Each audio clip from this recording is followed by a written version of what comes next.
नमस्कार साथियों, आज का दिन नेताजी सुभाष चंद्र बोस जी को श्रद्धांजलि देने का दिन है।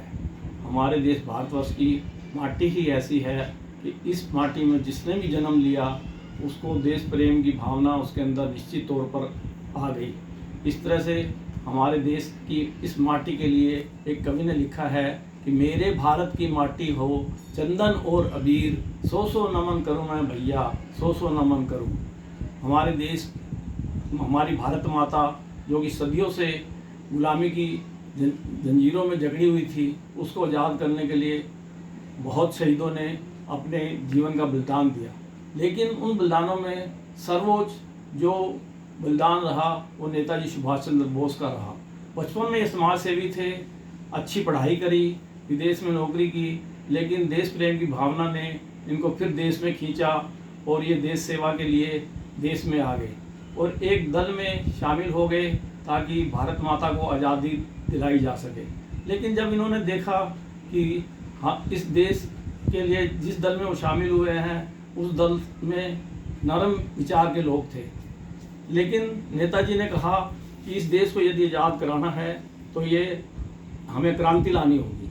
इसके लिए उन्होंने विचार किया कि क्यों ना मैं अपनी फ़ौज को तैयार करूं। इसके लिए वो विदेश में गए, जर्मन में एक आज़ाद हिंद फौज बनाई, स्त्रियों के लिए लक्ष्मी बाई फौज बनाई और उस फौज के ज़रिए से उन्होंने अंग्रेज़ों को डराया। उन फौजियों को उसने एक मंत्र दिया कि तुम मुझे खून दो, मैं तुम्हें आज़ादी दूंगा।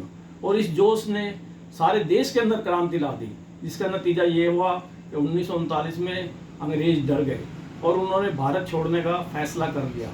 लेकिन नेताजी ने कहा कि हमें पूर्ण स्वराज्य चाहिए, इसलिए नेताजी ने उनको पूर्ण स्वराज्य के लिए मजबूर किया, जिसका नतीजा ये हुआ कि वो अंग्रेज भारत छोड़ने के लिए तैयार हो गए। 1945 में अचानक उनका जहाज़ जापान में क्रैश हो गया, जिसकी वजह से उनका आज तक पता नहीं लगा।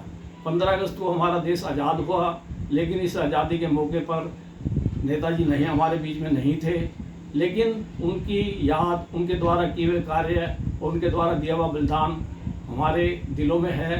हम हमेशा उनके लिए नतमस्तक रहेंगे। उनके द्वारा दिया हुआ बलिदान सारे विश्व को याद रखेगा, सारे विश्व में याद रहेगा। इन्हीं शब्दों के साथ मैं नेताजी को श्रद्धांजलि देता हूँ और आपसे भी नेताजी को श्रद्धांजलि देने के लिए प्रार्थना करता हूँ। धन्यवाद।